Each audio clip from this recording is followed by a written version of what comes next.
Welcome back to the Home Service Expert. Today we've got an awesome live broadcast with Tim Brown, who is an expert in web design and development, SEO, digital marketing, entrepreneurship, and advertising.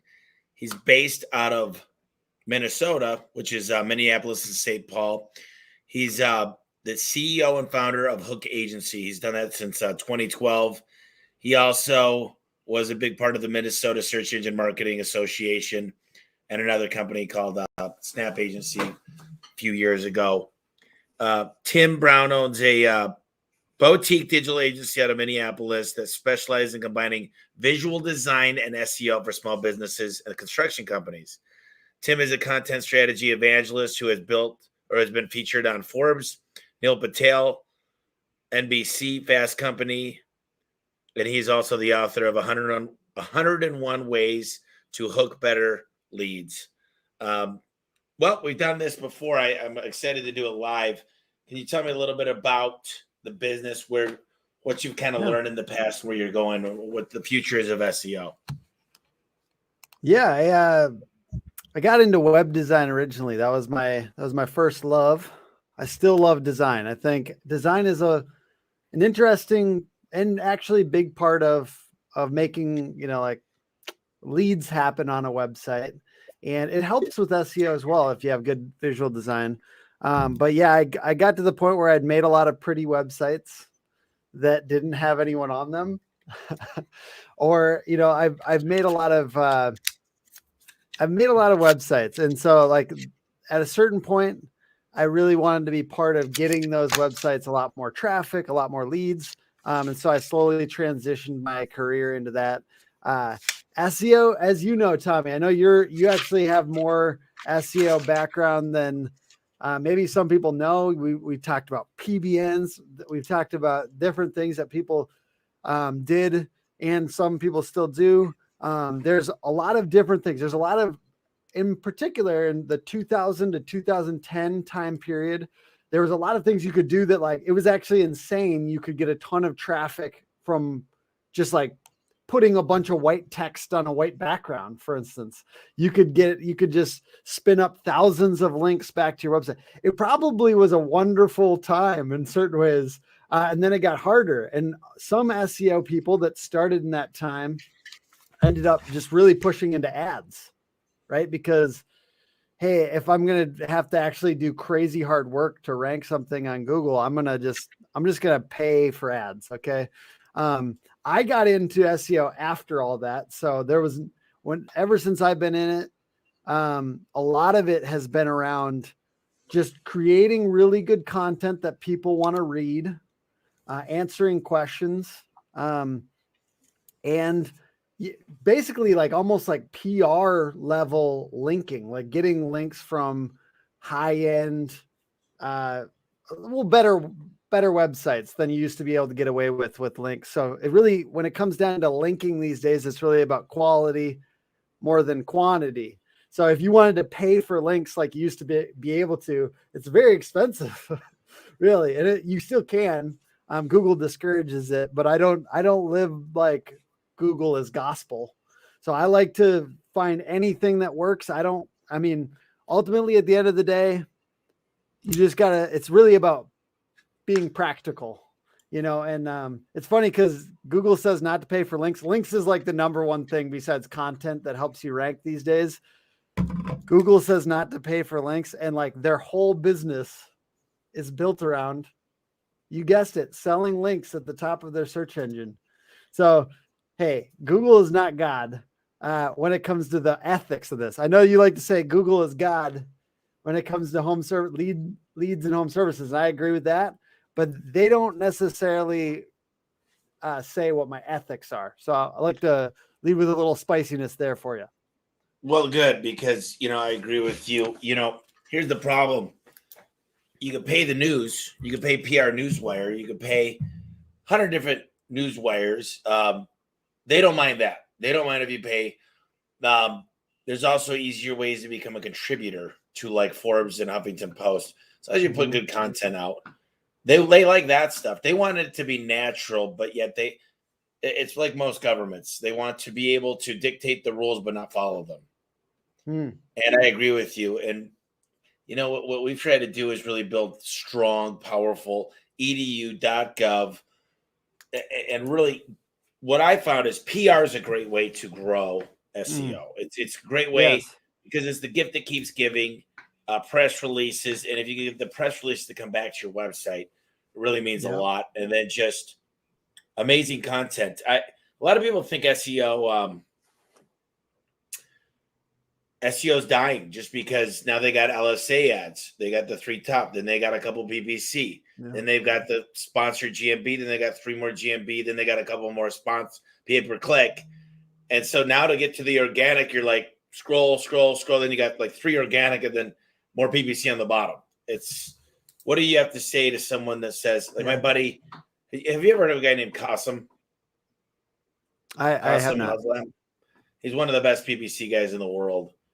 And he says, there's no way I'll ever get to do organic because every year it changes. I know my paid will always, the algorithms didn't change much for paid, except for, time on page, good content, quality score, stuff like that. So he says, you study pay-per-click, you can move a lot faster and it's scalable. Organic doesn't seem to be as scalable. What are your thoughts on all that?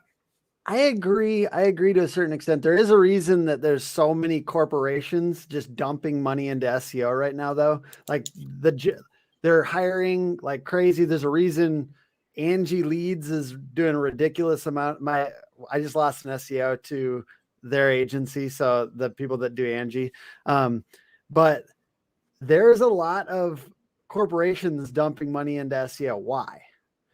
It's because 80% of the clicks are still going there because they're, and honestly, okay, 2 things. You might be right. Paid might completely take over. Like the long horizon, like if I look at a 30-year horizon, somehow. Well, 80%. Yeah. Let's just clarify that. I understand what you're saying, but 80%, that's including the GMB, right? Yes. Yep. The maps as well. The GMB, the 3-pack is, of course, local search. So I don't look at the GMB, although it's organic. Do you believe there's a completely different algorithm that runs off of organic versus the Google My Business? I believe that there's definitely some things that coincide. They used to match up perfectly 4 years ago, but I don't think so now. Yeah. It seems a little bit more randomized today. It seems like a lot of the things that you do for your regular organic will be good for your GMB, but it's not quite as clean cut as they directly correlate. Because it feels like Google like pops stuff in there randomly. Like they'll take somebody that has like 2 ratings and they'll put it above somebody with 50 ratings. It honestly, the map stuff is sometimes a little bit of an enigma. It's a little bit difficult to fully understand what's going on there. They got what's called the Google ladder. And if me and you start 10 GMBs at the same time, they're going to fall different in the spectrum. But over time, they're really looking for the best of the best. They're making this, they're putting more and more data points in. Like Google Guarantee really monitors a lot more things. Like how much are you booking the call? Did you get a review? How long did it take you to get out there? And they're controlling that data. And the more data they collect, the better their algorithm is going to run. And they're going to make you pay for it. They're going to make you pay to collect their data, which is pretty. Yeah. There's a lot to be said about the LSA ads. You know much about those? Yeah, we really like LSAs. I push them pretty hard. It does depend a little bit on your market, like if it's super saturated, but we love LSAs. I push that even if people don't work with us. I'm just like, get on LSAs, but I might be over promoting it because I know that more and more people are on it. Yeah. LSA it is. It's a microsite. It's a data collection. I think there's a lot to be said. Today I talked to a buddy of mine who's one of the top copywriters on earth. He does a lot of the fulfillment for Frank Kern and Perry Belcher. I mean, this guy, won't go into who he is at this point, but he does about 120 agencies, does all the content and the scripting, and he's one of the best there ever is. And he knows high conversion rate. How important are the words on your site in the funnel? Yeah, I would say 2 things, even for just having content on your site. I think a lot of home services businesses don't have enough content on their website, especially aesthetic home services. Like I think about remodelers and stuff like that. We've worked on a lot of websites. They want to have it sparse. They just want to show pretty pictures. I think you need more content. So I say 500 to 700 words at least. The actual headlines and let's say the bullet points and the stuff right up top matters a lot. I think I'm challenging our designers because we design websites as well. I'm always challenging them. Hey, because we ask really good questions in our discovery meetings with people. We're getting their differentiating features. Why are you different than competitors? Making sure those things are right up top in bullet points, in like very easy to understand ways. And also like these headlines have to be about the customer, not just about your company and why you're the best, whatever company in Orlando. It doesn't matter to the customer as much, or they want it to be about them.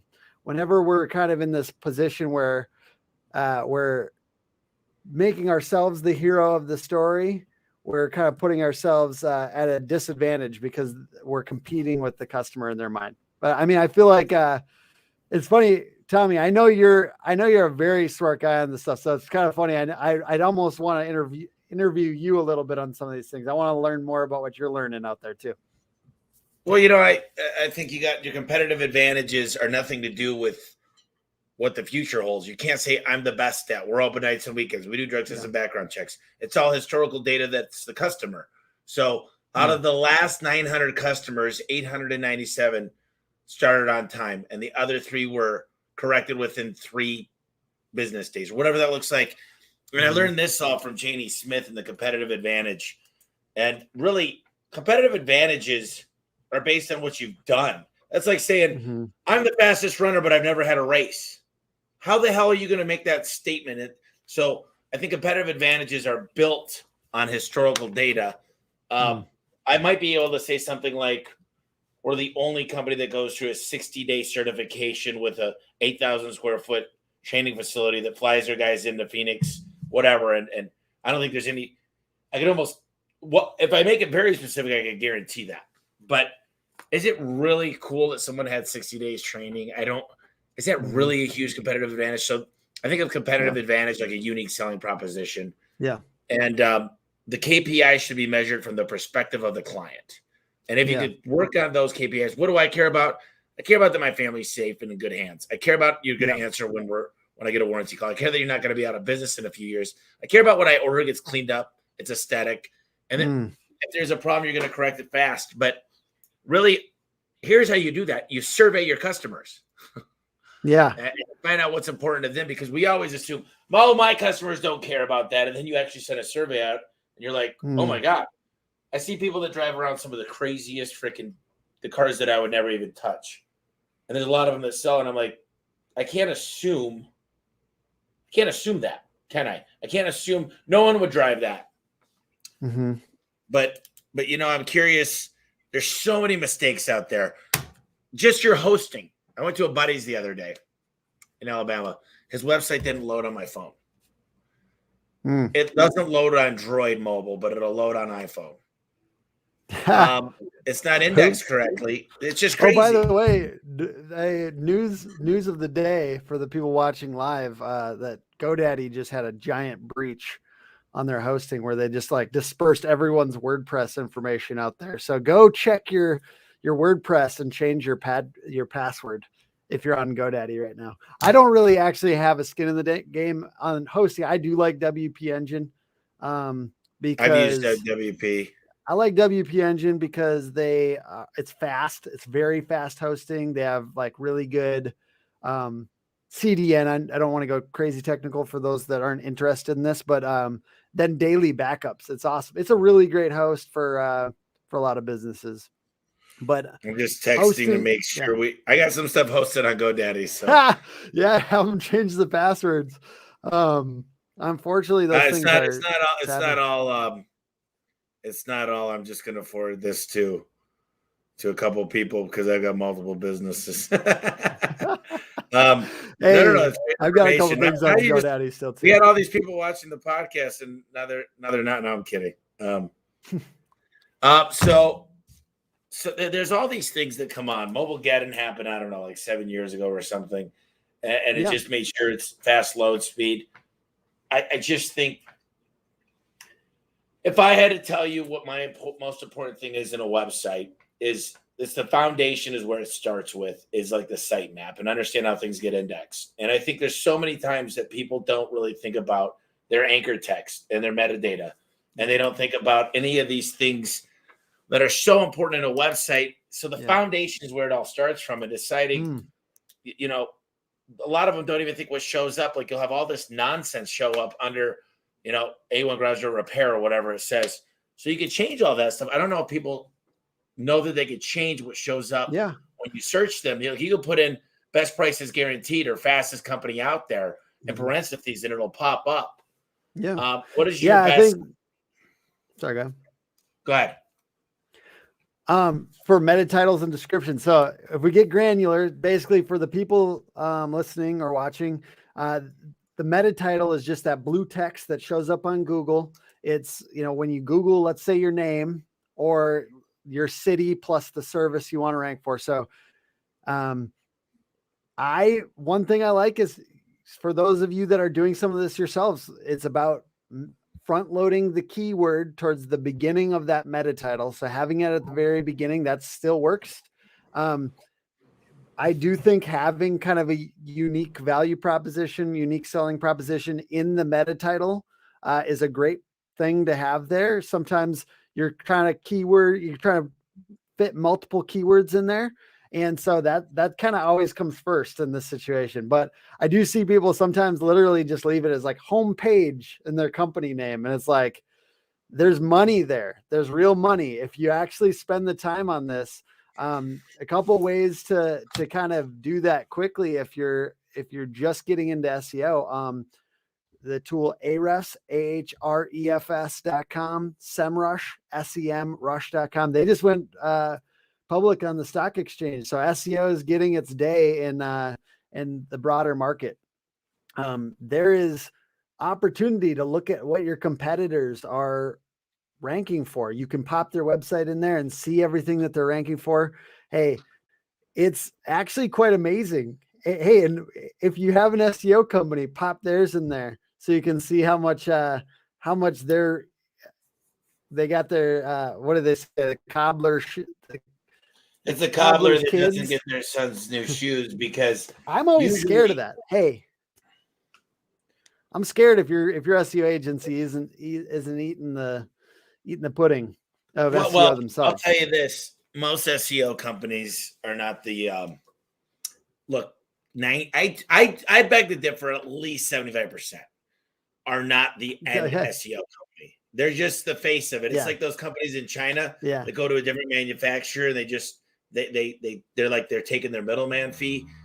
Almost all SEO is done by a middleman, and almost all content of an SEO company is done by a middleman. And then it's well, like if you got your own writers with great content with, you know, there's little things that you want to pull out of there and bold and put great content that answers questions and put videos. Video marketing is huge on websites.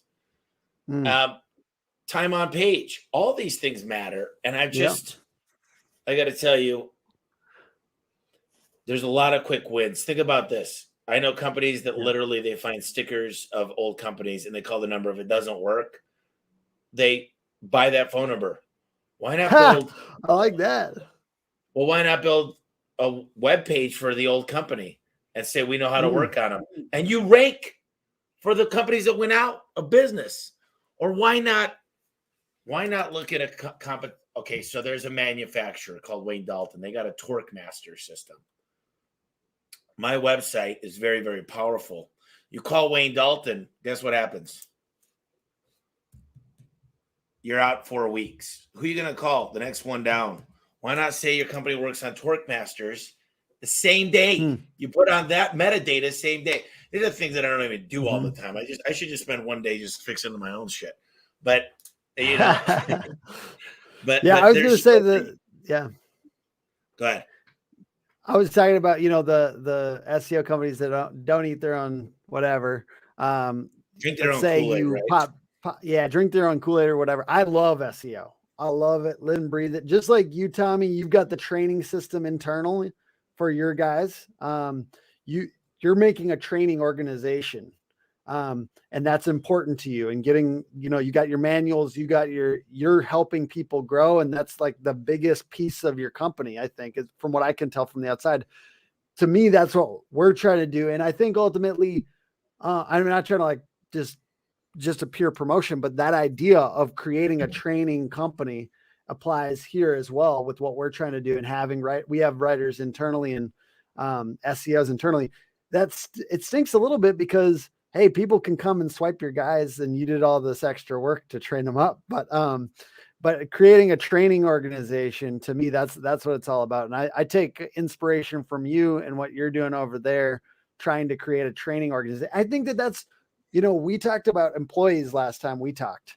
And I think that's part of what I'm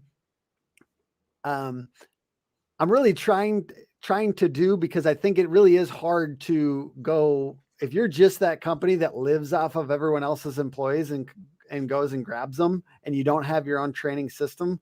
I think it's going to be harder and harder, over it's kind of a bull market for employees right now. Yeah. Number one, first of all, the employees, the people are the lifeblood of the company, but I believe the system in which you get the employees and make the employees are all of it. And here's one thing I do know for a fact: keep your employees happy. And it's impossible to keep every single person happy, but if your employees are overall a good sentiment with the company, then they don't leave a competitor willing to pay more, because it's such short-lived. There's new guys coming into business that are, I'll pay you more than anybody. Then they understand that, oh my God, I got to get a warehouse guy. Oh my God, I need to buy new computers. No one ever told me about this insurance. I got to have cyber insurance. What the hell? That costs me way more money. So as they start adding these expenses, they're like, well, dude, I didn't know I had to pay for advertising. I can't pay you that much. I'm a real business today. So you're going to have to take a demotion. And, well, shoot, I'd rather go back to that other company. If you're going to give me a demotion, I was happier there. But if you create that loyalty, I believe in systems. You know who Marcus Lemonis is? I don't, sorry. So have you ever heard of The Prophet? Yes. Yeah, I know that. The show The Prophet by Marcus Lemonis. He says, people, process, product. And I think the process I might die. Who knows? Tomorrow's not guaranteed. Yeah. The process in which you get the people is key. The process in which you get the product is key. Look at McDonald's. They got lawsuit after lawsuit about their food quality, because their process is broken in which they get the food. I won't even go into some of the stuff I've read about McDonald's, but if you look at the lawsuits that have been won, the way that their food is, it's washed down with like ammonia before they. Yeah. It's crazy, the lawsuits, but that's a process issue. A couple guys have asked a lot of great questions. Here's a great one. What are the top 10 questions that we should be asking our SEO guy now? And I don't know if you need to do 10, because that's like the top 10 might be a little too many. Yeah. Because the top thing that I'd be asking and I'd be looking for is a call tracking number to know how much revenue am I getting. Revenue is the key. They can't control your profit, but I want to know my CPA. How much does it cost me? So I take all the calls that came in through SEO and divide it by how much I'm paying for SEO. And then it's going to be the lowest you do. It should be for sure. But if you don't have a call tracking number, revenue is the first thing. Well, no. I guess it would be leads. What do you think? Yeah, I was just going to say lead quantity, because ultimately they don't have control over your salespeople's ability to. Well, here's the problem I have though. Just Tim, real quick. One day I had a PPC company that was getting me leads for $5 a piece. Then I found out they were buying all the remote, Genie remote, Marantec remote, and all these people were calling me saying, "Hey, I need to buy a remote." Yeah. So there is a mix between those have to go back and forth. Yeah, I'd go back and forth between the revenue, the leads. I think like I'm a soft marketer, right? So I also want to track how many people are on the website. I want to know how many of those are organic visitors. So those are, I guess, those four: revenue, leads. I like to break down leads into qualified leads and unqualified leads, because yes, if your percentage is going up or down on that, that's something to watch. There's total traffic, organic traffic. I honestly think those 4 are enough. Well, but the I other think, thing I look at is I got a lot of people in the past that do SEO that take advantage of, hey, I got you more leads than I've ever gotten. And I say, well, we did billboards that month, and we did TV, we did radio. yeah, So looking at your organic growth branded, as you do other things. Yeah. So I look Yeah. for organic to grow like this. It's not going to grow like this usually. It'll grow like Yeah. this. And then there should be spikes when you do other stuff. You got to look at that Google console and see the spikes as you're doing other marketing. Because what's going to happen if you do a new money mailer or a Valpak or a Clipper, or if you do a billboard, I don't recommend doing all of them at once, but eventually as you add in 4 or 5 and you start with your yard side campaign, you should start seeing Google slowly hockey sticking up. Yeah. And I'll just give a couple more kind of leading indicators for this person that wanted 10. One is going to be links, but like the quality links that you're getting back. I know that it's going to be, if you're not super technical, it's going to be a little bit hard to like totally understand that. But I mean, like if you are technical, to me, links, the quantity of links that you're getting above like a URL rating of 12 plus would be a good thing to track. Links you're getting. So if they're getting good links, they're going to be above the URL rating of 12 on Ahrefs. There's not anything to say there that isn't quite technical, but then to me, it's content that's going out. How much content, quality content are you putting out? Those are 2 leading indicators. We won't go any softer than that, but I got other things that I look at and think about. And these are the things that are required to get a result, but the result is the main thing. It's just kind of, these things will help you pace. They are important basically. Well, there's quality of backlinks. There's good content. There's also, I look at a heat map and I look at how much you're spending time and how often that person's changing the content strategy of where it relates. Also, what are they doing with things like pictures? Are they geotagging it? Are they doing descriptions and the metadata of that? Like there's so many more things you could be doing, and it's a never-ending process. One of the things that it's funny. I want to throw something in there. Where you were talking about tagging pictures. I just want to talk about one principle here. SEO is really, to me, there's nothing that complicated about SEO from my point of view, I guess, but all the little things, this is the hard part that's hard to track, because it's all the little things that you might not necessarily know, like alt tags, like you're talking about for the photos and stuff like that. It's really, and even I name files like with the keyword in it, and I instruct all of our team to do it, which actually all gets read by Google. It's what I'm saying is it's really all of the basic things done consistently and relentlessly. That's what SEO is. It's not necessarily these crazy, like a lot of these guru guys will try to sell you on some crazy new algorithm thing that they've concocted. The algorithm is always changing and it's around basic things. It's kind of crazy to me that it's important to do the basic things consistently and well in SEO. And that's the weird part about it. There's not, I know everyone likes to sell this crazy proprietary stuff, but it's really basic things done consistently, content and links. There was this proprietary company that basically drove leads, and that's the one time that they because it's an algorithm and it didn't have any machine learning in it, it didn't understand the wrong things were reporting back. And we got all these calls. We got in the data. I said, whoa. They said, we got your cost per click, cost per call way down. And then it turned out that there were 0 conversion calls. It was a big waste of time. So understanding leads that convert.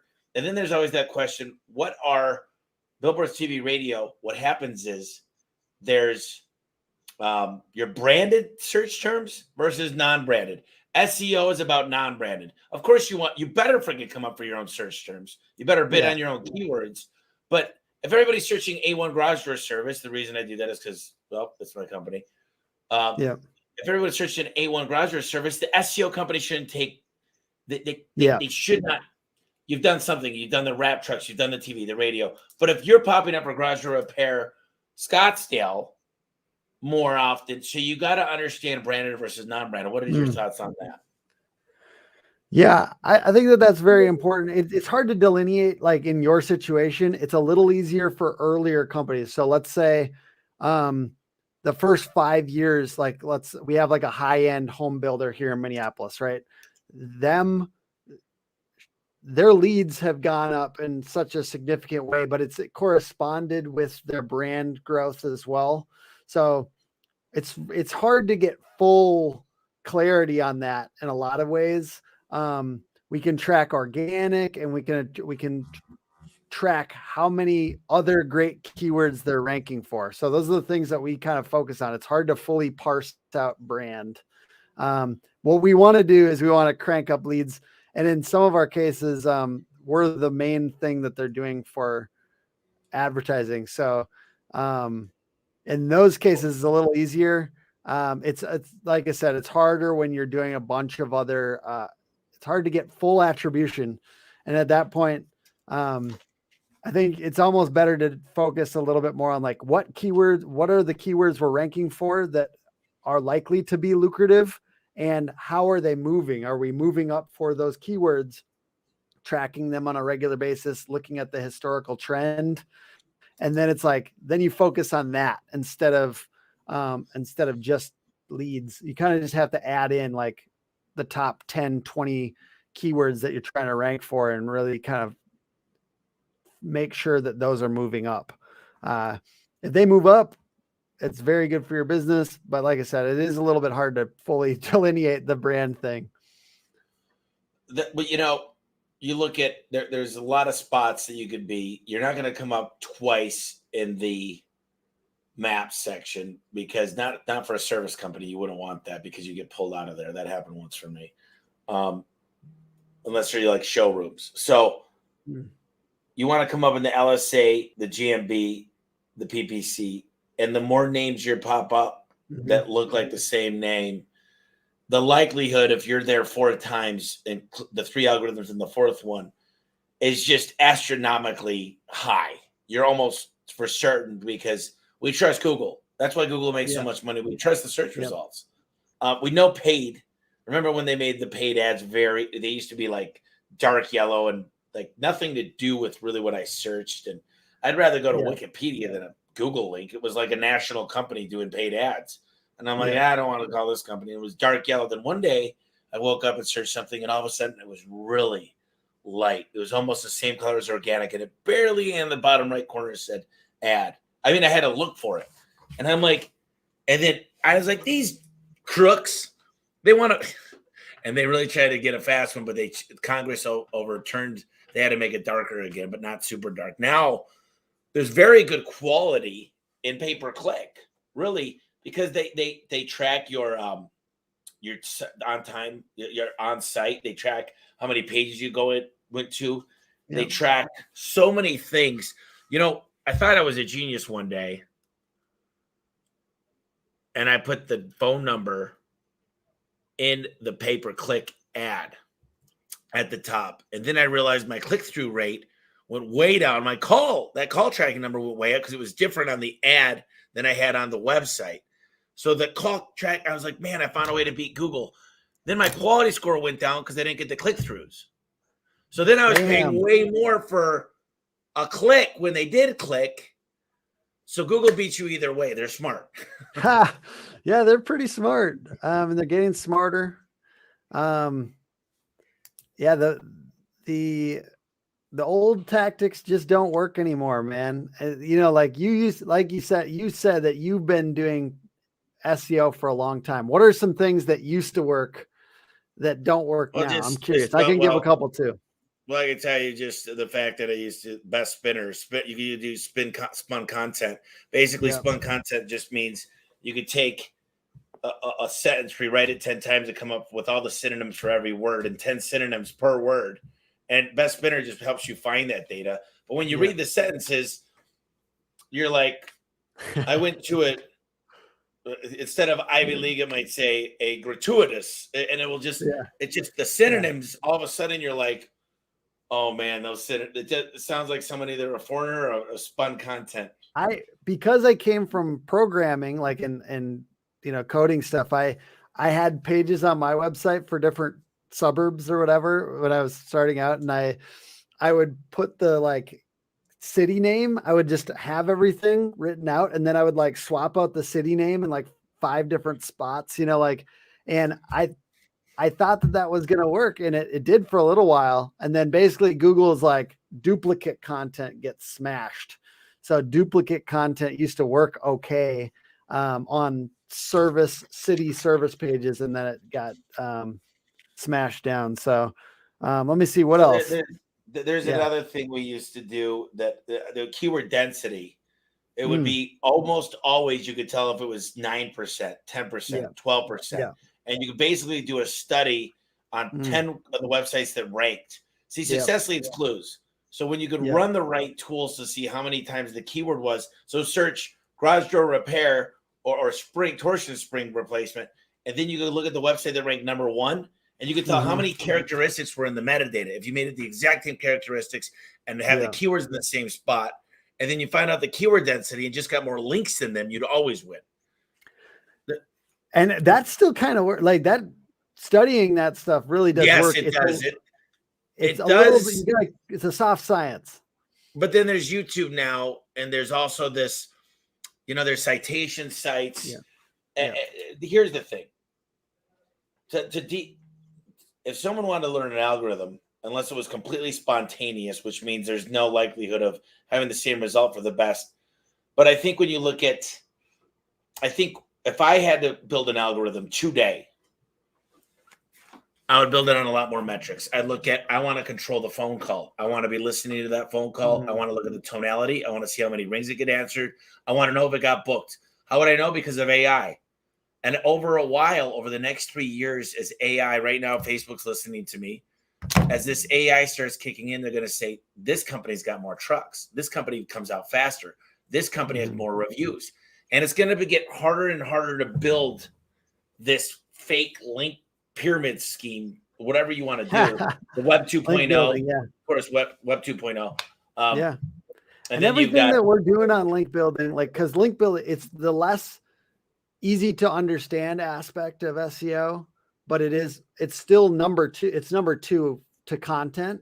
And what I will say is everything that we're doing, it tends to be for better companies because they're the ones that can afford us, just to be honest. And it's more and more resembling like PR or like digital PR. Like we do things like we pitch help a reporter out. There's a awesome website. Haro. Haro is really cool. It's just reporters asking for leads basically. And they'll take your quote. Let's say you pitch 5, 10 things a day. One of those is going to land. 5 of those might land a week, or 3 of those might land a week.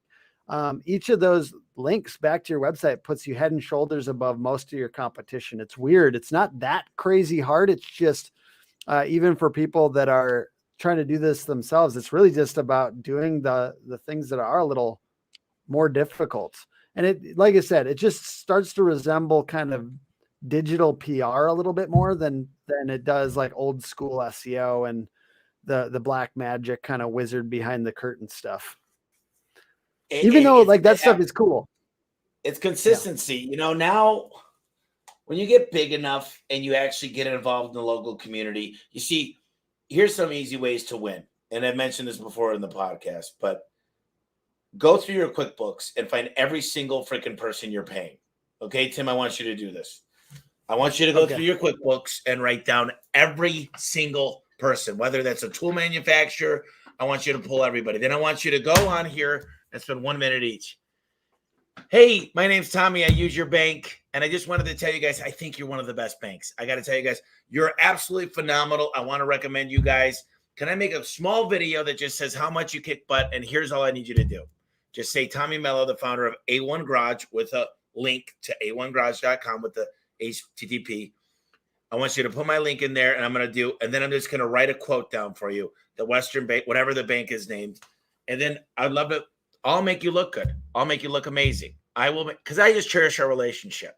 So I'd love for you to put it up. If you're okay putting it up on your site with a link back to me. But I say this, I'd like to get the credit back to A1 Garage since we're your outstanding customer. So you find 100 of your relationships. Some of them are going to be monster. And how, for me, they'd love that because we've got a big influence. So they put that up on one of their main pages. Now you've got a really good link. And what I might even ask them to do is I might write A1 Garage Door, the king of garage door repair, and then put my garage door repair that A1 Garage. So it's putting a certain spot in the, but that's one quick and easy way. Another great thing to do is, I'm all about it. And even if you didn't do a video, I'm just going to throw this out there. We've gotten on like homepage, right on the main thing, just by just a couple saying quotes, things that we really like. Yeah. Just, you can give them a quote in some cases and ask that they add it to their website, of course. And then especially if you become an influencer. And then here's another thing you could do. One of the things that I'd recommend is anytime I volunteer, I do a lot of charity. Hey, we sponsor a hole. I say, listen, I will sponsor your hole as long as I make a video and you put this is my signature with this, A1 Garage Door service, and it's a link, and you put it on your website on this page. I don't make them do it on the main page, but no one asks for that. No one asks for the signature and the content to be put in. Everyone says, sure, we'll sponsor your hole. I'm like, listen, how much is the hole? If I get you a good video that we do the edits for and you guys confirm it, do I have your permission to get it posted on your site? And I'm going to make you guys look like gods. I'm going to drag people here. You're probably going to pick up 20 more sponsors next year. Well, shit. Yeah, of course. Of course, we'd love to do that. You're going to do the video. You're going to do all the editing. Yeah, it's not going to be perfect. I'm going to make it look with a cell phone looks good. And we're going to edit it up. We're going to make it look real, not like under stage lights and stuff. But every time there's an opportunity, people just don't think about it. You don't think about this. You're walking through a building. Okay, you're doing a shop tour. I don't care what you're doing. You take a quick video, say, dude, I'm at one of the coolest shops in the world. Tommy Mel's in the other room, blah, blah, blah, blah, blah. I will put that on our freaking site, or a certain page to show shop tours, whatever. Do you know how much that link is probably worth from my site? I just showed you 62 right now on Ahrefs. Like right now in the background, it's got 28,000 backlinks. Linking websites, 2346. So the fact is, I know I've linked to you quite a bit. Oh yeah. Well, I think it's really cool. Check this out. This is how you want Google to work. Let me do one more share. And this is what's super cool for me. Share screen. I'll pick a monitor. Come on. So I'll tell you what, if you haven't done this, if you haven't looked at Ahrefs on your website, you're missing out because it is actually very fun. I've told everybody. So look at this one. This is for the podcast. But I don't have that many links, but look at how good I rank. Like it's 40 is pretty darn good. And the key here is the quality of links coming back are coming from podcasts and other things. So even podcasts could be a great form, and just to put it in there and build content on like that just happened through Google. I have not done any SEO on that. Yeah. All of a sudden it started ranking very, very well. And all of a sudden more people start clicking on it. And then that tells Google this is good content. And then they look at site on page. I'll tell you what.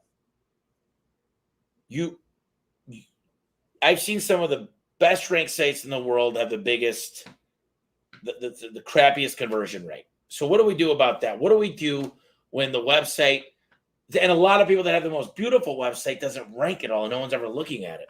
What do you suggest we do? Yeah, if you're a home service business, I suggest you talk to hookagency.com.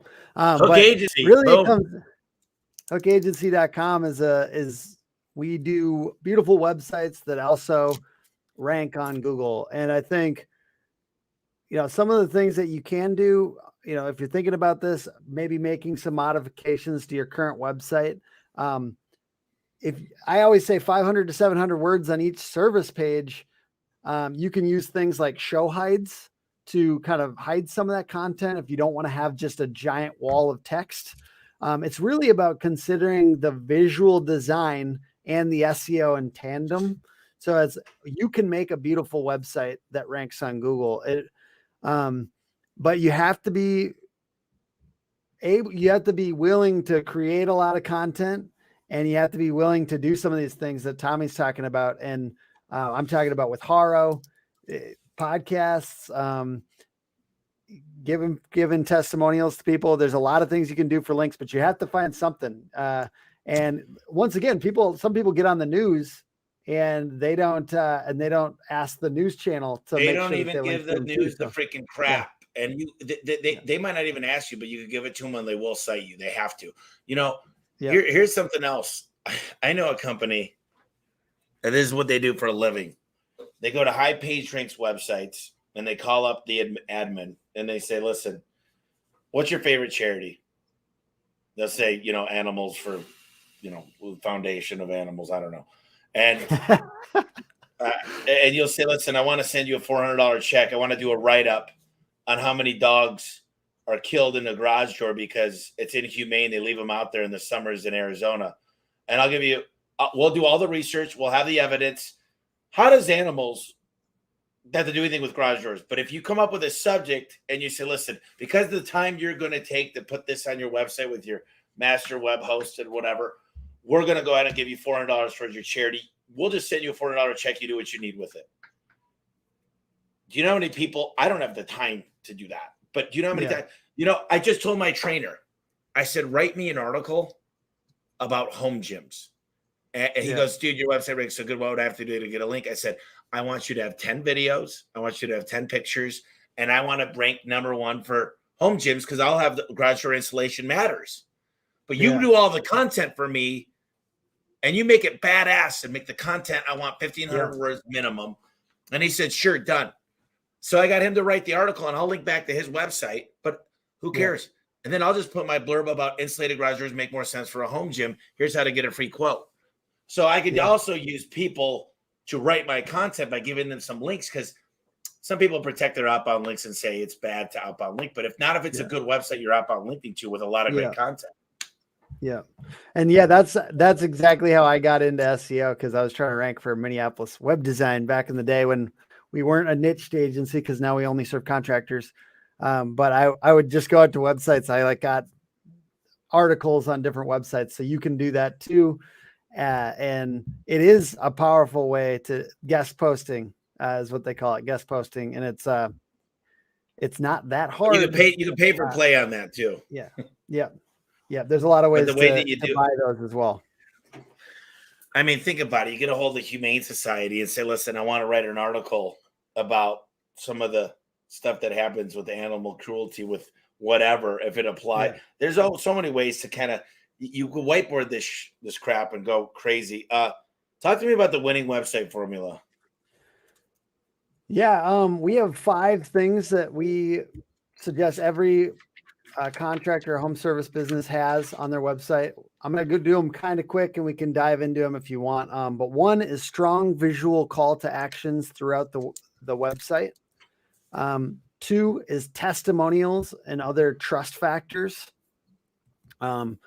Badges, it could be your manufacturers, it could be warranties, etc.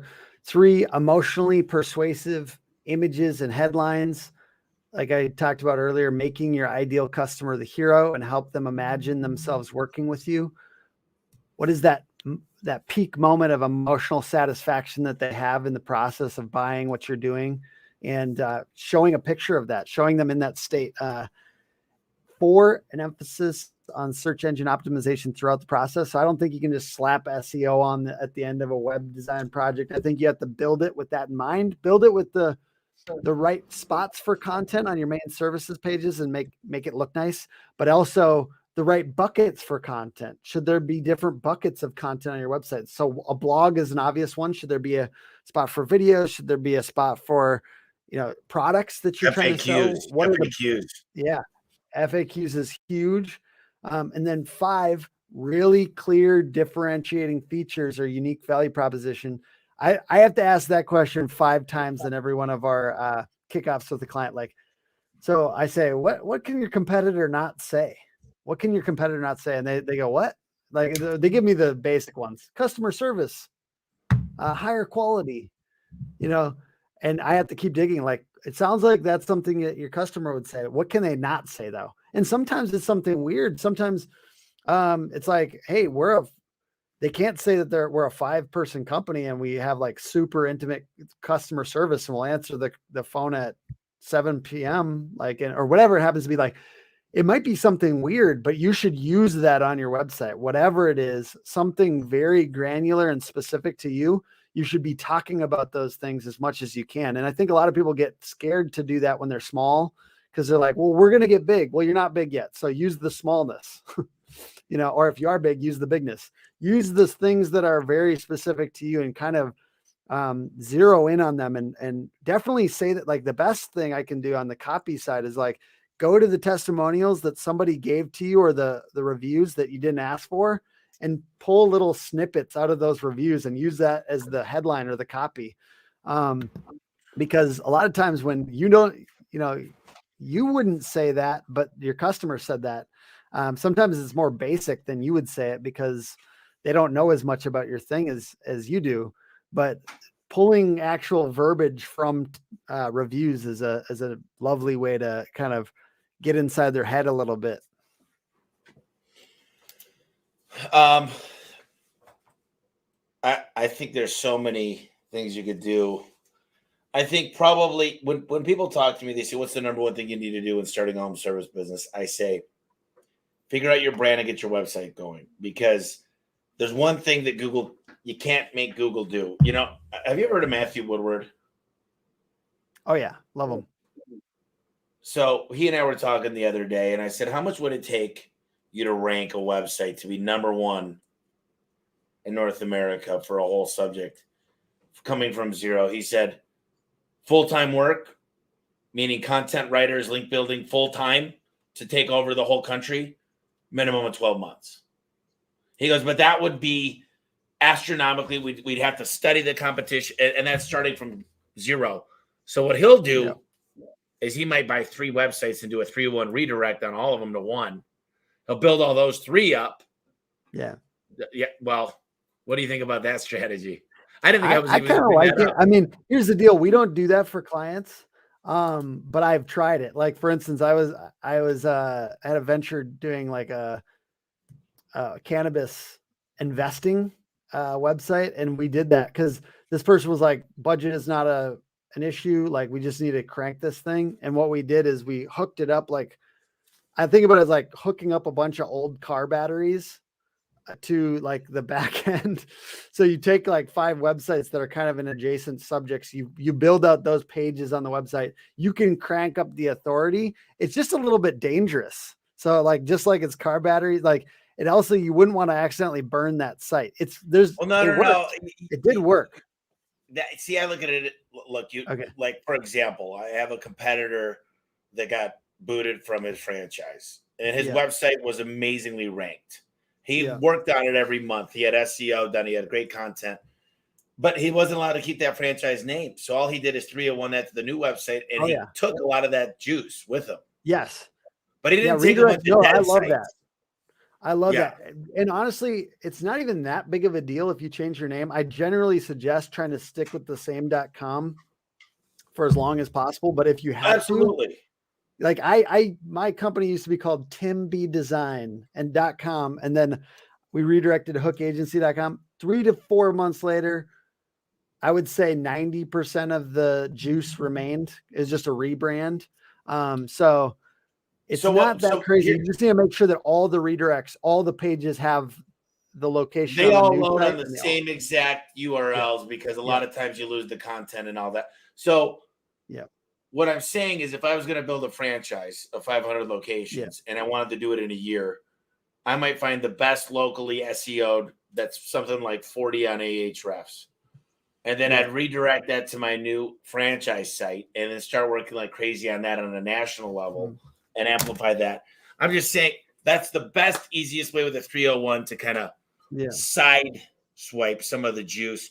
Look, I don't know if anybody loves this stuff, but Google is so important, and SEO and time on page and click-throughs and interlinking and having people sharing the content. All these things matter. There's such thing as sounding more salesy. How can you avoid doing that on a website? I think it's just all about talking about you, the customer. And I think about like the ideal customer. Just write your content as like a love letter to them. But really, a lot of these guys that are running these companies, they were good salespeople, or they are good salespeople. So to me, it's just about taking what you're doing in person as a pitch and just putting that on the website. So we encourage a lot of the companies that we're working with. They're doing the copy for their main service pages. They're not. It's a little bit of there's a difficulty if you're having an outside company write the copy on your main service pages. So I believe you should be writing that stuff, or you should have, like, I think of it as scaling your best closer. So who's the best closer on your company? Have them pitch to the camera and have the, put that on the website, but also like have the copywriter maybe pull out and extract some of those things. So I just think about your website as scaling the best closer. And the best closer is not just sitting there talking about the features of your product or service. Your best closer is talking about how it's going to change their lives for the better, how it's going to make their home better, how it's going to make their lives better. And that's all you got to do. You got to talk about you, the homeowner. It's called Blue Ocean, right? Yeah. Blue Ocean means this. When I sell a blender, I can tell you how cool the blender is, man. This thing washes in minutes. It's such a cool blender because it grinds everything, and the blender has 4 different rotation speeds. It's got a lifetime warranty. Who gives a shit? You know why the blender sells? Let me tell you how to sell a blender. Tim, what if I told you this blender chops up nutrients in a way that's going to make you live a healthier life, keep your memory longer, spend better times with your family, because your skin's going to be softer. You're going to be able to communicate more clearly. You're going to be more focused. That's Blue Ocean. Really, what do I want when I want a blender? I don't give 2 shits about the variable speeds. I want a blender because I want to be able to chop things up. I want to be able to make better food and more tasty and live longer. And I'm making protein smoothies in my blender. So Blue Ocean is going to that next step. What is the reason you're doing this? Yeah. Tommy, you want to come sell SEO? What would it take you to sell SEO for me, Tommy?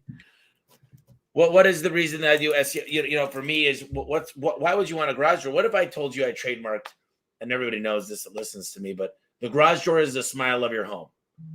It's the only thing on your home that gives you 100% return on investment. More than your kitchen, more than your bathrooms. What if I told you that 40% of your curb appeal is your garage door?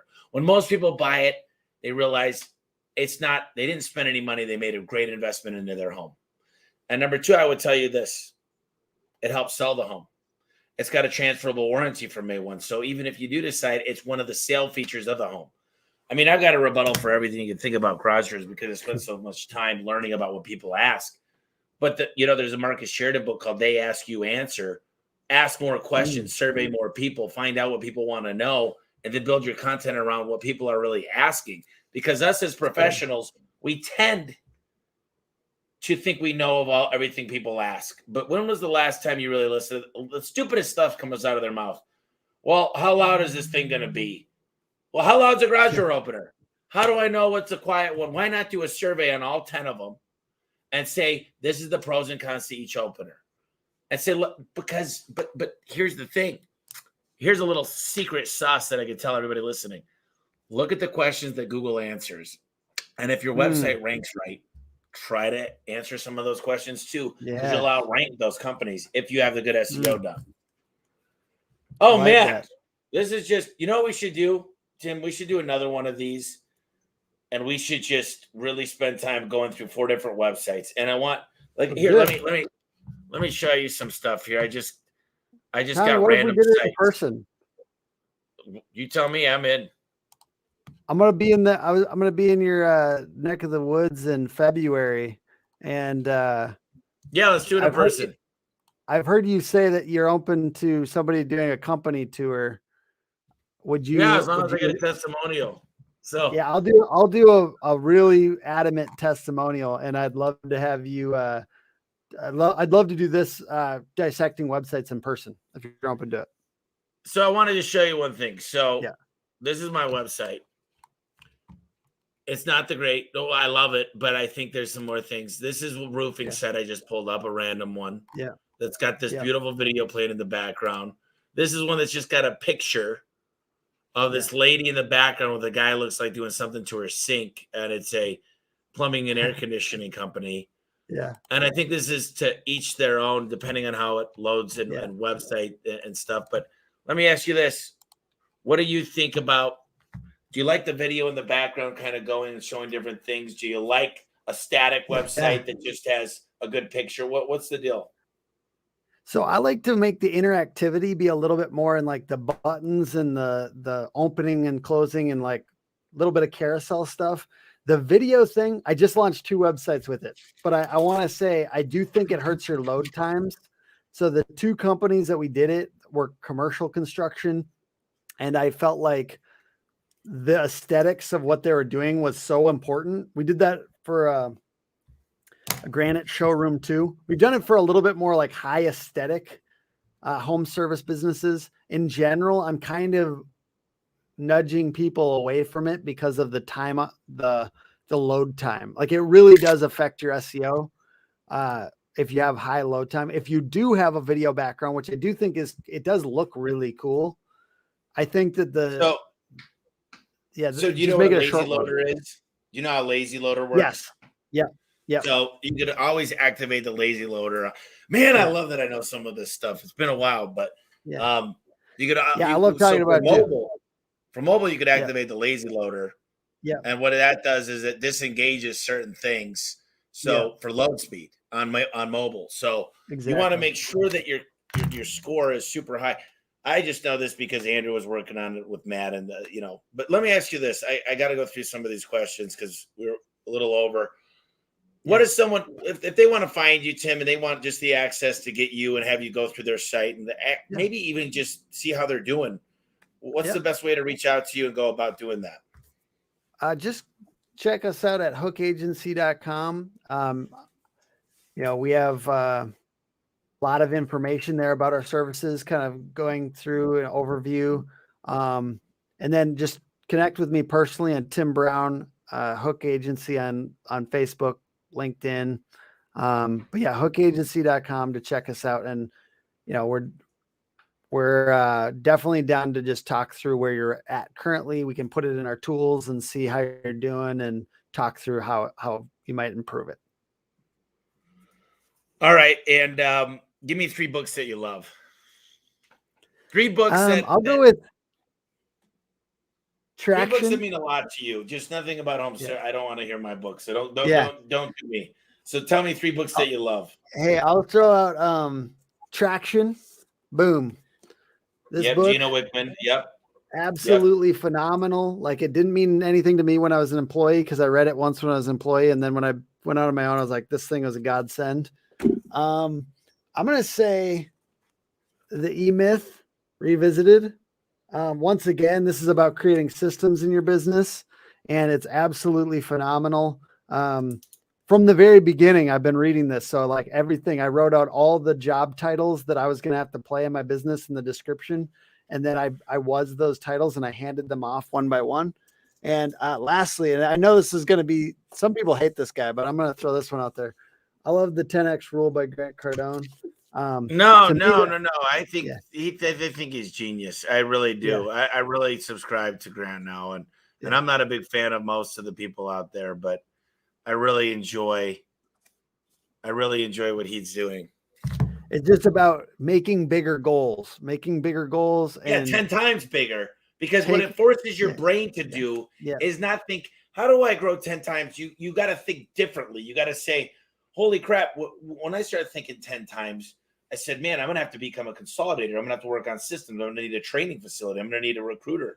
So the difference is it changes the way your brain actually functions when you think. Because 10 times, I might be able to grow 300% if I keep doing the same thing and just start working harder and hiring more people.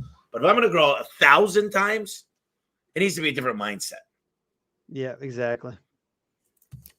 I love this stuff, man. And then Tommy, I'm serious you know, about trying to visit you. I didn't mean to put you on the spot, but I would love to check out your no, just facility down there. Brio set it up, and I'd love to have you, All and right. we'll do another one, and it'll deliver a ton of value. My goal is that everybody listening gets tons and tons of value.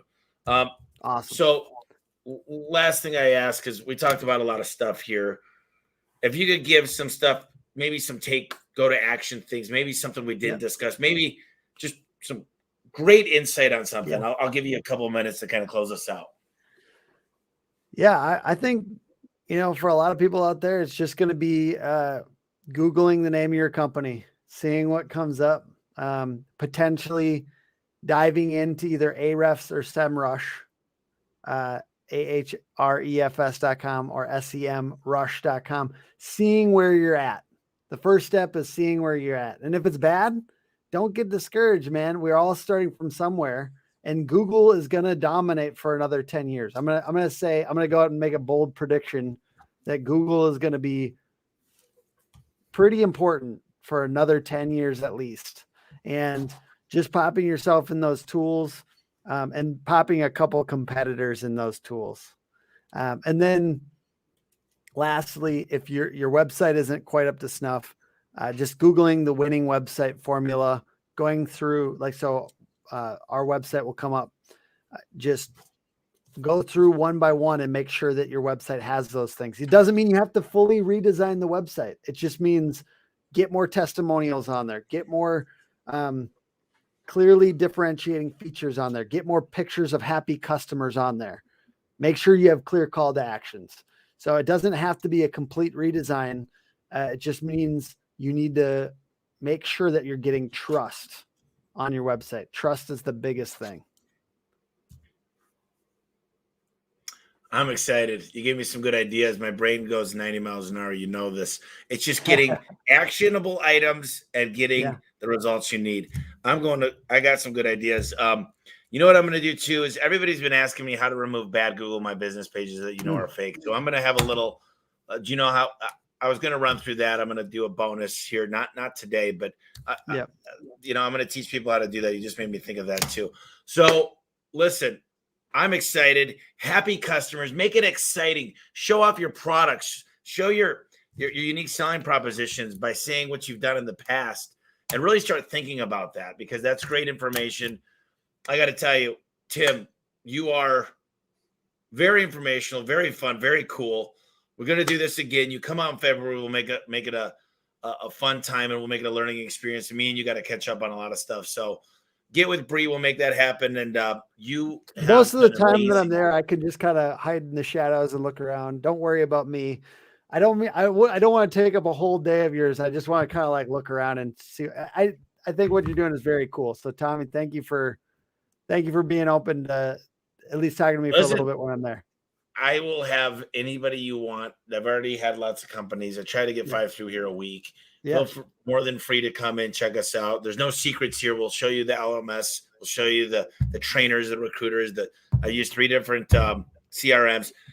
I'll open the doors, and I love this stuff. So I'm glad to have you, brother. Cool.